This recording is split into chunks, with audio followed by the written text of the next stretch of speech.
Hallo allemaal, ik ben Wim Kools. Ik heb vandaag Janine Christiaanse van de reddingsbrigade van West-Vlaanderen uitgenodigd. Hoi Janine, fijn dat je er bent. Kan je eens wat over jezelf vertellen? Hoi Wim, ik ben Janine Christiaanse, ik ben voorzitter ondertussen van reddingsbrigade West-Vlaanderen. Ik ben begonnen bij de reddingsbrigade ietsjes jonger dan jouw leeftijd nu is. En ik ben langzaam zeker opgeklommen van kleine zwemster tot voorzitter ondertussen. En dat doe ik alweer een paar jaar. Waarom bestaat de reddingsbrigade en hoe lang bestaat de reddingsbrigade? Want volgens mij bestaat die al heel lang. Zeer zeker. De reddingsbrigade bestaat sinds februari 1972. Dus dat is al heel lang geleden. En wij zijn eigenlijk opgericht op verzoek van de gemeente, toen de tijd de gemeente Oostburg. Hun hadden de vraag van, hey, we hebben een behoorlijk stuk strand, dat moet worden beveiligd. We hebben steeds meer toeristen in het land. Die mensen moeten op een veilige manier aan het strand kunnen vertoeven. En toen was de vraag van, daarvoor hebben we mensen nodig. De vraag is gegaan naar mijn vader, Guust Christiaanse, omdat hij toen de tijd ook bij de gemeente Oostburg werkte. En was het van, jij zwemt graag, zie je dat zitten om een reddingsbrigade op te richten? Hij heeft ja gezegd en zo is het begonnen. Hoe wordt dat stuk strand beveiligd? Dat stuk strand wordt beveiligd door middel van strandposten. Dus niet het hele strand, dus niet de hele 12 kilometer wordt beveiligd, maar stukjes van die 12 kilometer wordt beveiligd. De strandposten zitten mensen op, die mensen die kijken over het strand heen van, hé, wat gebeurt er? Ze varen met een boot, een vaarpatrouille, ze wandelen, een wandelpatrouille. En ondertussen doen ze ook EHBO. En wanneer er kinderen gevonden zijn die hun ouders kwijt zijn, die komen op de strandpost. Die blijven op de strandpost en we hangen een vlag op. En even later zie je waarschijnlijk wel een ouder komen van, hé, dat is mijn kind. Spreken we die ouders eventjes toe om hun even wat tips te geven, om ervoor te zorgen dat ze de volgende keer hun kind niet meer kwijt zijn. Dan gaan ze weer vrolijk terug naar hun strandmatje. Wat voor vereniging is de reddingsbrigade? De reddingsbrigade is eigenlijk een vereniging met een maatschappelijk doel. Wij zijn natuurlijk, behalve dat we een gewone vereniging zijn en leuk zwemmen, hebben we ook een maatschappelijke verplichting. En dat is het redden van mensen. Dus echt kinderen leren zwemmen redden. In eerste instantie leren de kinderen zelf hoe ze zichzelf kunnen redden. Bij de latere diploma's krijgen ze te leren van hoe ze ook anderen kunnen redden. En als ze weer wat ouder zijn, en dan spreek ik echt al over 15, 16 jaar, 17, 18, dan gaan ze echt leren hoe ze leiding moeten geven. Dus dan zijn ze echt al heel ver gevorderd. Jullie oefenen in het zwembad van Oostburg, maar wanneer en hoe vaak doen jullie dat? Wij oefenen in het zwembad in Oostburg iedere zaterdagochtend van 9 uur tot 11 uur. En dan van 9 uur tot 10 uur zwemmen de oudere leden, omdat die al een stukje verder gevorderd zijn en die misschien ietsjes eerder uit hun bed kunnen. Maar de tweede groep, die is van 10 tot 11 en daar zitten echt onze jongere leden in. En daar hebben we er best wel een aantal van op het ogenblik. En die geven dus van 10 tot 11 les. Ik zie dat je hier allemaal spullen hebt. Kan je die eens laten zien? Zeer zeker. We hebben hier de laatste diplomalijn van Reddingsbrigade Nederland. Ik heb er dan 4, er zijn er nog meer hoor, maar dit was voor mij voldoende. Lifeguard Beach voor op het strand, Lifeguard Open Water voor de rivieren, de meren. Senior Lifeguard is een soort van overal diploma en een Lifeguard Pool voor in het zwembad. Dus dat zijn diploma's die je moet hebben om echt gewoon leiding te kunnen en mogen geven aan een hele groep mensen. Daarnaast heb ik een aantal reddingsmiddelen meegenomen. We beginnen de simpelste, de klos. Eigenlijk zou iedereen die gewoon in zijn auto moeten hebben voor degenen die een auto hebben. Het is een touw, drijvend, met een lus aan. Die doe je gewoon rond je hand, legt hem in je hand en je gooit hem onderhands naar je drenkeling toe. 15 meter of 13 meter, afhankelijk van de grootte van de klos. Je kan het klein beetje zien omdat het veel is gebruikt, maar binnenin zit dus een drijvend vermogen, zodat hij altijd op het water blijft drijven en de drenkeling hem dus eigenlijk altijd kan zien. En dan kan je de drenkeling mee terug richting de kant trekken. Wat we ook hebben, die ook tegenwoordig vrij veel wordt gebruikt, is de Rescue Tube. Eigenlijk is dit gewoon iets waar je heel snel mee het water in kan. Ik ga hem even afwikkelen. Ik hoop niet dat ik te veel. Als redder zijnde doe je deze gewoon zo om Je springt het water in, je zwemt naar je drenkeling toe en je geeft hem aan. Je kan de drenkeling in een beet pakken. Is de drenkeling heel goed bij zijn positieve, kan je zeggen van hou me rustig beet, ik trek je mee naar de kant. En ondertussen zwem je naar de kant toe, kan je praten met je drenkeling en je kan je kant in de gaten houden. Super makkelijk. Mocht de drenkeling zeggen van nou, ik voel mij niet helemaal jovel, ik begin een beetje weg te zakken, dan doe je hem rond de drenkeling, klik je hem vast en dan gaat vrij stroef. En dan hangt hij hierin. En Dus is dat zwaar om zo'n drenkeling te trekken daarmee? Nee, Nee? dat is niet zwaar. Dat valt hartstikke veel mee. Beetje afhankelijk natuurlijk van je drenkeling. Want als je een hele grote, stevige meneer of mevrouw hebt, dan is het natuurlijk wel wat zwaarder, want die hebben wat meer weerstand. Maar als je gewoon iemand hebt, dan is het prima te doen. En wij oefenen natuurlijk heel erg veel, dus we hebben ook heel veel conditie. Dat scheelt ook natuurlijk. Als je dit voor een eerste keer doet, is het best wel zwaar. Naarmate je het vaker doet, wordt het wat makkelijker. Ik zie hier ook nog iets van een vest of zo liggen. Wat is dat? Ja, dat is een reddingsvest. Die kan je heel goed gebruiken op het moment dat je in het water geraakt. Trek je hem aan, blijf je ook drijven. En dit is dus echt een redvest en geen zwemvest. Want aan de achterzijde zit geen drijvend vermogen. Alleen de kraag die je hoofd boven water houdt.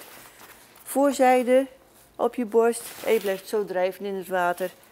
Dus je kan eigenlijk nooit met je hoofd voorover in het water kiepen en vervolgens nog verdrinken. Je drijft huppakee naar achteren, je gaat met je hoofd boven water. En dan kan je rustig wachten tot er iemand jou komt halen. Mocht het nodig zijn, kan je aandacht trekken door te fluiten. Dus dat is een reddingsvest. En dit is natuurlijk een heel kleintje, maar je hebt ze in vele verschillende vormen en maten en soorten. Dit is een gewone, je hebt ook een halfautomatische, een automatische reddingsvest. Die heb ik niet meegenomen. Maar die hebben we ook. En die blazen natuurlijk zichzelf op. Ik zie hier van voor een touw en een zak en ringen liggen. Ja, Voor wat kan je die allemaal gebruiken? die zal ik beginnen bij de ringen. De ringen die gebruik je eigenlijk als oefening. We hebben natuurlijk heel vaak dat een drenkeling naar beneden zakt. En dan moet je dus onder water je drenkeling gaan zoeken. En in eerste instantie ga je eigenlijk puur die ringen zoeken. Dus dat is eigenlijk je eerste oefening. Onder water te gaan, ringen te zoeken, ringen mee naar boven nemen. En als je die ringen dan hebt, dan oefen je natuurlijk een poosje mee. Kan je later door naar de pop. Die staat er volgens mij ook, ja, die staat achter me. Dus die ringen gebruiken we eigenlijk voor de hele jonge kinderen. Als ze wat ouder zijn, dan zijn die ringen echt eigenlijk, ja, dat kunnen we wel. Dan gaan we door naar de pop. Maar die is natuurlijk wat groter, wat zwaarder. Die zit helemaal gevuld met water. Die moeten ze dan mee naar boven nemen en moeten ze mee vervoeren.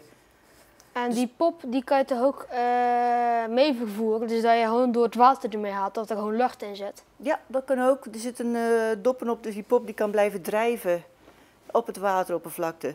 En je kan de doppen eraf doen, dan kan je hem helemaal vol laten lopen met water. En dan is hij dus heel zwaar, dan zinkt hij naar beneden toe. Dus heb je verschillende gradaties in zwaarte van je pop waar je mee moet vervoeren. Daar ligt ook nog een zak. Ja, dat is eigenlijk dezelfde effect als de Rijnsklos die we net hadden. Alleen dan in de vorm van een werpzak. Dus eigenlijk hetzelfde effect. Gewoon beetpakken. Wel zorgen dat deze open is, want anders dan gaat je touw er niet uit. En je gooit de werpzak, die gooi je naar je drenkeling toe. Het touw gaat af en de drenkeling kan gewoon het touw pakken. Of deze zak pakken waar die het snelste bij kan is. En met dat touw is eigenlijk precies hetzelfde. En met de touw is precies hetzelfde. Er is ook een reddingstouw in dit geval. Het is geen gewoon touw, het is echt een reddingstouw, want het is drijvend. En het is de rood-gele kleuren, dus vandaar dat het een reddingstouw in dit geval is. En die heeft eigenlijk precies hetzelfde effect, klopt. Ja. En kan je ook met andere spullen mensen redden, bijvoorbeeld met een broek of een trui? Zeer zeker, want als je op je fietsje bent, heb je niet altijd allerlei reddingsmiddelen bij je. Dan kan je heel goed je broek gebruiken, je jas gebruiken, een stok gebruiken, een tak gebruiken die in de buurt is. Dan kan je zelfs als je met je auto bent, kan je je reserveband gebruiken. Er zit lucht in. Ja, die kan je ook gooien naar je drenkeling. Geen probleem. Blijf drijven en als de drenkeling maar iets beet kan pakken waar hij op kan drijven, dan is hij al een heel stuk rustiger. En dan kan je hem naar de kant halen of er naartoe zwemmen en met de band mee naar de kant halen. Dus zo heb je eigenlijk gewoon legio mogelijkheden om je drenkeling naar de kant te kunnen halen. En je kan er ook met je broek kan je er ook een boei van maken. Ja, zeer zeker. Dat leren we onze kinderen ook allemaal. Je kan je broek inderdaad gewoon gebruiken als reddingsmiddel, als drijfmiddel. Nou, reddingsmiddel niet, als drijfmiddel kan je Een hem soort gebruiken. van zwemvest. Het is een soort van zwemvest inderdaad. Je knoopt de pijpen dicht, je doet hem rond je nek, je vult hem met lucht en je kan erop drijven. En dat hou je natuurlijk geen uren vol. Dat kan met een redvest wel, maar dat kan met een broek niet. Maar je hebt die eerste rustpunt heb je al te pakken. Dus als er wat gebeurt, je raakt het water en je hebt helemaal niks bij je, dan doe je je broek uit, je knoopt hem aan elkaar, je vult hem met lucht en je kan even drijven. Kan je even tot rust komen en denken van, hoe gaan we nu verder? Dus dat is even een momentje. En wat moet je nou echt kunnen als je bij de reddingsbrigade wilt?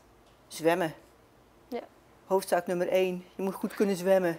En voor de rest leren we hoe je kan zwemmend redden. Dat is onze taak dan, maar in eerste instantie moet je je A, je B-diploma hebben. En dan kan je bij ons terecht en dan leren we jou verder in eerste instantie hoe je jezelf kan redden en later hoe je andere mensen kan redden. Er is een leuk filmpje van een trainingsochtend in het zwembad. Gaan we daar even naar kijken? Lijkt me een leuk plan. Dat is goed.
Kan je ook leren hoe je onder het ijs zwemt?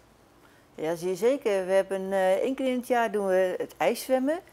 Dan spannen we over een gedeelte van het zwembad, spannen we een zeil. In dat zeil zitten dan 2 gaten, als zijnde het gedeelte waar je doorheen bent gezakt. Doen we oefeningen bij en dan geef je in ieder geval eventjes de ervaring van hoe het is wanneer je onder een zeil, dus onder het ijs zit. En dus daar op dat moment niet naar boven kan komen. En hoe kan je nou overzicht houden hoe je, als er nou onder water, onder dat zeil iets gebeurt, hoe kan je dan zien, hoe kan je daar helpen? Hoe kan je helpen? In eerste instantie moet je jezelf zien te redden natuurlijk. Op het moment dat je het water bent geraakt, je gaat door het ijs heen, dus door het zeil heen in dit geval. Je komt eronder, dan moet je terug naar boven kijken, naar de afwijkende kleur. Als je de afwijkende kleur ziet, dat is daar het gedeelte waar je door het ijs heen bent gegaan. En daar moet je dus weer terug door naar boven toe. Voor anderen te helpen is een heel ander verhaal. Dan kan je zorgen dat je de mensen kan helpen door een ladder over het vak of over de bijt heen te leggen. En op die manier rustig over de ladder te gaan en dan je armen in te steken. Want meestal zie je ze nog wel enigszins. En dan je drenkeling beter pakken. Ja, en maar dan ook echt hele uiterste noodzaak. Maar dat is beslist niet aan te raden, is dat je zelf het koude water ingaat. Aangelijnd aan een touw en dan onder water gaat zoeken. Maar nogmaals, doe dat voornamelijk niet, want dat is echt een heel uiterste reddingsmiddel. Ja. Zijn er ook verschillende opleidingen bij de reddingsbrigade? Ja, er zijn verschillende opleidingen. Het zwemmen redden natuurlijk, dat is het belangrijkste. Dat is eigenlijk de basis van het hele gebeuren. Dus het zwemmen redden is echt gewoon zwemmen in het zwembad. En dan later kan je dan moet je EHBO-diploma gaan halen om de hogere diploma's te kunnen behalen. Als je EHBO-diploma hebt, dan kun je naar het strand toe, dan kan je strandwacht worden. En je kan ook bij de commissie varend redden terechtkomen. Dus dan leer je hoe je varend kan beveiligen. Zijn er ook andere activiteiten te doen in plaats van zwemmen? Ja, we gaan 1 keer in het jaar gaan we gewoon eventjes gezellig met z'n allen tussenuit gaan we naar Rozenbroeken toe. Tenminste, dat hebben we de laatste paar jaren gedaan. Gewoon even lekker ontspannen in een recreatiebad. Maar we doen ook wel eens een keertje gewoon activiteiten buiten het zwembad op de zaterdagmiddag in het clubgebouw in Breskens. En dan organiseren we wat er dan ook nodig is. In de zomer doen we wel eens een keertje met z'n allen in het strand zwemmen. En we gaan aan het einde van het seizoen zwemmen, proberen we in de kaai te zwemmen. Dat is ook altijd wel heel erg gezellig. We ondernemen wel eens een keertje fietsroutes die we gaan fietsen met z'n allen. En dan tussendoor staat er iemand met een appeltje en een beetje drinken, eventjes te wachten. Dus eigenlijk organiseren we naast het zwemmen ook nog andere activiteiten. We hebben een heel leuk filmpje over de kaai. Dat is dat jullie daar aan het zwemmen zijn. Ja. Ja.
Nou, dat was een leuk filmpje.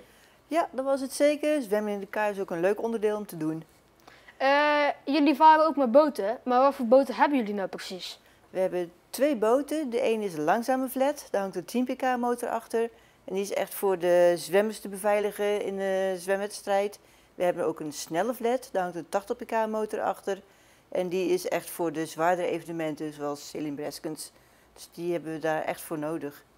Nou, Janine, bedankt dat je er was. En super interessant en belangrijk natuurlijk dat jullie dit doen, zodat andere mensen veilig het water in kunnen. Beste kijkers, bedankt en tot ziens.